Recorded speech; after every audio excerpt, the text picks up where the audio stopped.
आज की इस वीडियो में अपन बात करेंगे डीएवीपी इंदौर में 25 जुलाई को जिन विद्यार्थियों को अलॉटमेंट लेटर नहीं मिल पाया है, यानी उनको कोई भी सीट नहीं मिली है, तो वो सेकेंड राउंड में कैसे काउंसलिंग में पार्टिसिपेट करेंगे। और यदि किसी को कोई कोर्स में एडमिशन मिल गया है और वो कोर्स चेंज करना चाहते हैं, तो उस कोर्स चेंज करने की प्रोसेस क्या होती है, कैसे आप कोर्स चेंज कर सकते हैं, कोर्स चेंज हो पाएगा नहीं हो पाएगा, इस पूरी बात को आज मैं इस वीडियो में करूंगा। तो बिल्कुल मेरे साथ आखिरी तक बने रहिएगा और पूरे एंडिंग तक समझिएगा।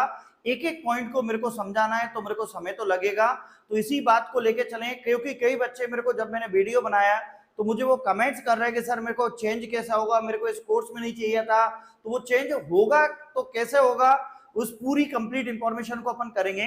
तो बिल्कुल एंडिंग तक मेरे साथ आप बने रहिएगा। सबसे पहले अपन डीएवीपी इंदौर की ऑफिशियल वेबसाइट पे आ गए। तो यहाँ पे आप लोगों को दो चीजें दी हैं, दो नोटिस आए हुए हैं 25 जुलाई 2026 के दिन, सैटरडे के दिन, जिसमें guideline schedule for first round council document verification के लिए आया हुआ है।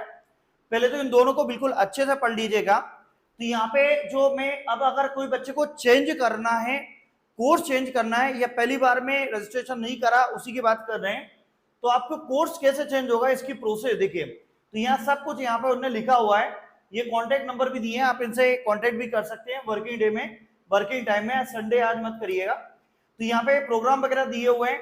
तो पहले मैं बिल्कुल आपको एक बात बताया, तो मेरे अनुभव के आधार पे इसको अभी मैं यहीं पे रोकता हूँ कि ऐसे विद्यार्थी जिनको कोर्स में चेंज करना है कि सर मेरे को तो बीसीए में एडमिशन मिल गया पर मेरे को तो एमसीए चाहिए रहा था, सर मेरे को एमटेक आईटी मिल गया पर मेरे को तो एमटेक डाटा साइंस में एडमिशन लेना था, सर मेरे को बीकॉम मिल गया पर एमबीए में एडमिशन लेना था, तो कोर्स कैसे चेंज होता है। देखो अभी तक ऐसा होता था डीएवीपी इंदौर के अंदर, मेरे कई विद्यार्थी ने भी ऐसा करा हुआ है कि जैसे फर्स्ट टाइम में आपने रजिस्ट्रेशन कर दिया है और आपको सीट भी अलॉटमेंट हो गई है, अब जब सेकंड काउंसलिंग होगी तो उसमें आप चले जाना, क्योंकि आपको रजिस्ट्रेशन करने की जरूरत नहीं है, आप पूरे डॉक्यूमेंट लेके चले जाइएगा। और यदि उस काउंसलिंग से पहले अभी सेकंड काउंसलिंग ऑफलाइन होगी और उसके उन्हें सिर्फ और सिर्फ रजिस्ट्रेशन करने के लिए बोला है, केवल उन विद्यार्थियों के लिए जिनने रजिस्ट्रेशन पहले काउंसलिंग में नहीं किया था और लेकिन सीयूटी यूजी की एग्जाम दी है। ऐसे विद्यार्थी जिन्हें सीयूटी यूजी की एग्जाम नहीं दी है वो रजिस्ट्रेशन नहीं कर सकते। जिनने पहले रजिस्ट्रेशन कर दिया था, चॉइस फिलिंग नहीं कर पाए या सीट नहीं मिल पाई या उनको कोर्स चेंज करना है, तो आपको रजिस्ट्रेशन करने की जरूरत नहीं है, आप लोग डायरेक्ट सेकेंड काउंसलिंग में डायरेक्ट चले जाइएगा। अब हमारे ऐसे विद्यार्थी जिन बच्चों का पहली काउंसलिंग में किसी कोर्स में एडमिशन हो गया, तो आपका काउंसलिंग में अगर एडमिशन हो गया है तो अभी सेकंड काउंसलिंग के सिर्फ और सिर्फ रजिस्ट्रेशन हो रहे हैं, उसकी काउंसलिंग की डेट नहीं आई है।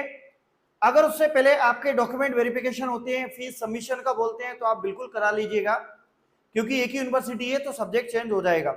अब सब्जेक्ट कैसे चेंज होगा इसके लिए मैं बताता हूं। जैसे हमारे यहाँ पे एक लड़की है जो लास्ट ईयर उसको बीसीए मिला था, बीसीए मिलने के बाद उसने डॉक्यूमेंट वेरिफिकेशन कर लिया, फीस भर दी, वो दूसरे काउंसलिंग में गई, क्योंकि वो इंदौर से ही थी तो बार बार जाती रहती थी, मैंने बोला एक बार जाके देखो।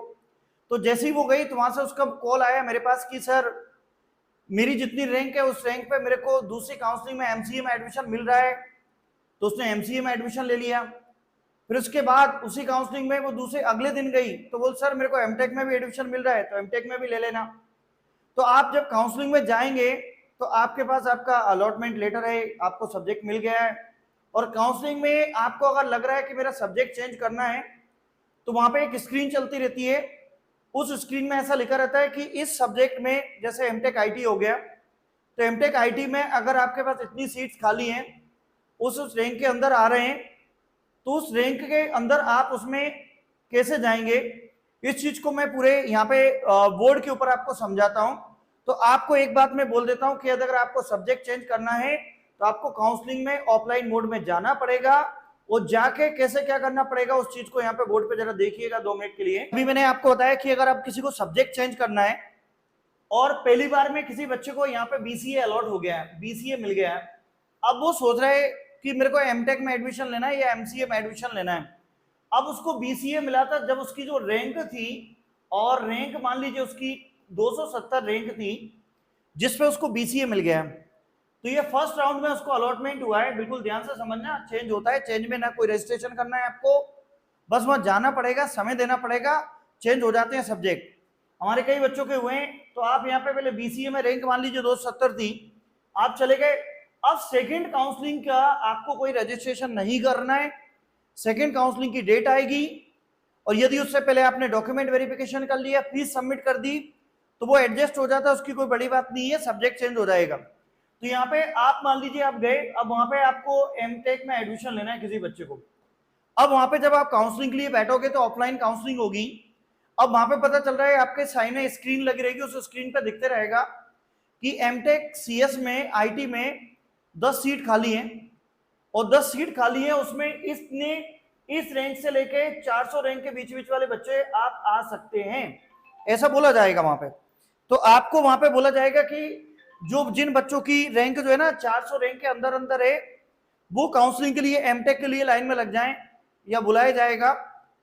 तो आपकी रैंक तो यहाँ 270 है ना, तो आप उस लाइन में जाके लग जाइएगा। और जैसे ही आप उस लाइन में जाके लगेंगे तो आपको क्या होगा कि आपकी रैंक उसके अंदर है, तो वहां पे काउंसलिंग के लिए बुलाया जाएगा। तो आप वहां पे काउंसलिंग के लिए जब बुलाएंगे तो एक कंप्यूटर पे एक प्रोफेसर बैठे होंगे, वो आपसे पूछेंगे कि आपको कौन सी ग्रांट चाहिए। तो आप उनको अच्छे शब्दों में बोलना है कि सर मैंने फर्स्ट काउंसलिंग में मेरे को बीसीए मिल गया है और उसके बाद मैंने डॉक्यूमेंट वेरिफिकेशन भी कर ली है, ये प्रोसेस हो गई, जो भी प्रोसेस तब तक हो जाए वो पूरे उनको बता देना। तो वो बोलेंगे आप क्या चाहते हैं, बोले अभी आपके पास इस रैंक पे एमटेक मिल रहा है, तो आप उसमें एमटेक में आपका एडमिशन हो जाएगा। यानी चेंज करने के लिए कोई रजिस्ट्रेशन नहीं करना है, कुछ नहीं करना है, बस टाइम पे पहुंचना है।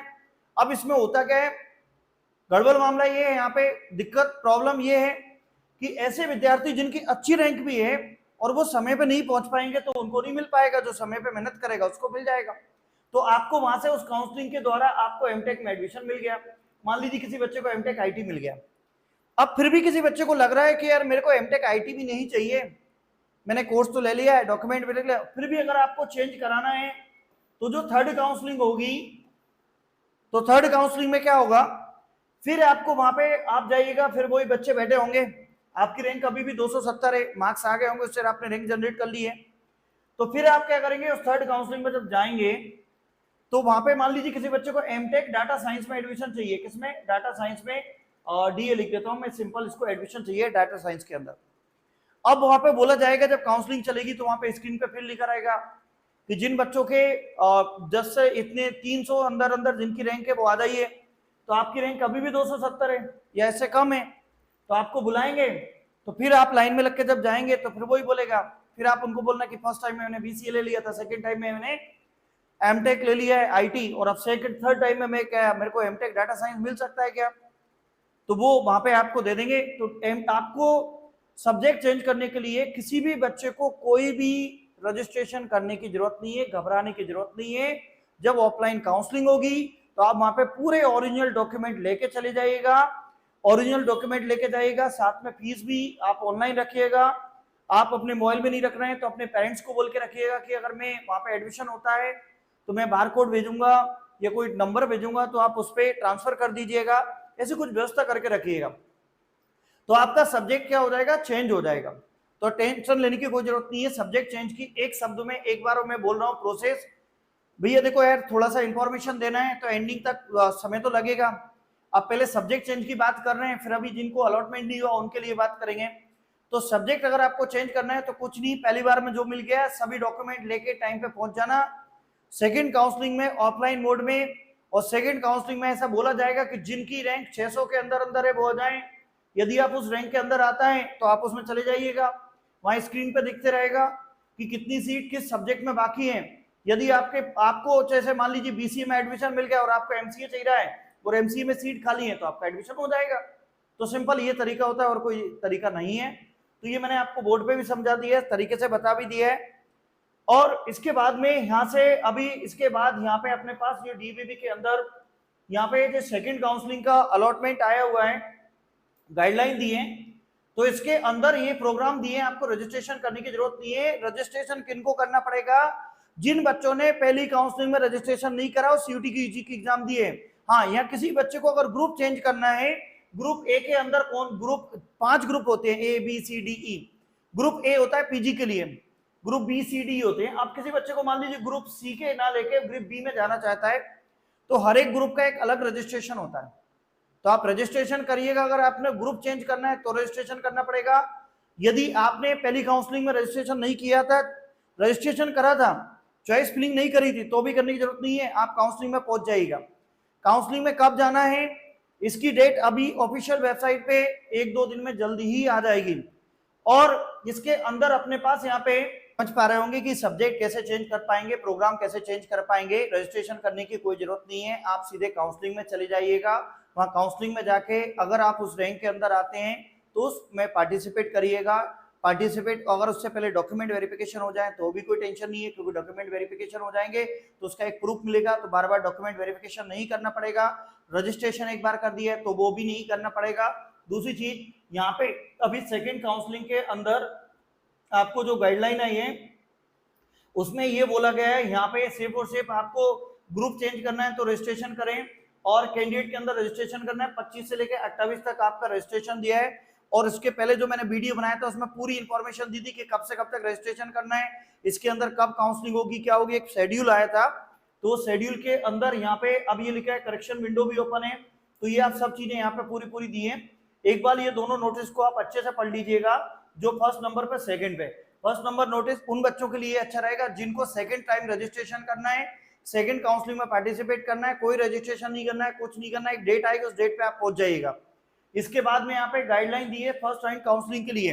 तो फर्स्ट राउंड में जिनका अलॉटमेंट लेटर हो गया है, तो ऐसे विद्यार्थी जिनका अलॉटमेंट लेटर मिल गया है, अब बात करते हैं उन बच्चों की जिनका अलॉटमेंट लेटर मिल गया। तो आपको सब्जेक्ट में अगर किसी को बीसीए मिल गया तो बीसीए में जाके आप अभी डॉक्यूमेंट वेरिफिकेशन वगैरह करा लो, बाद में जब चेंज होगा तो काउंसलिंग में अप्लाई करके आप चेंज करा लीजिएगा, कोई दिक्कत नहीं आएगी है सब। तो इस टाइप से आप कर सकते हैं। मेरी बात को पूरी तरह समझ रहे होंगे। कोई भी दिक्कत, कोई भी क्वेश्चन, कोई क्वेरी मुझे नीचे कमेंट सेक्शन जरूर बताइएगा। जय हिंद, जय भारत।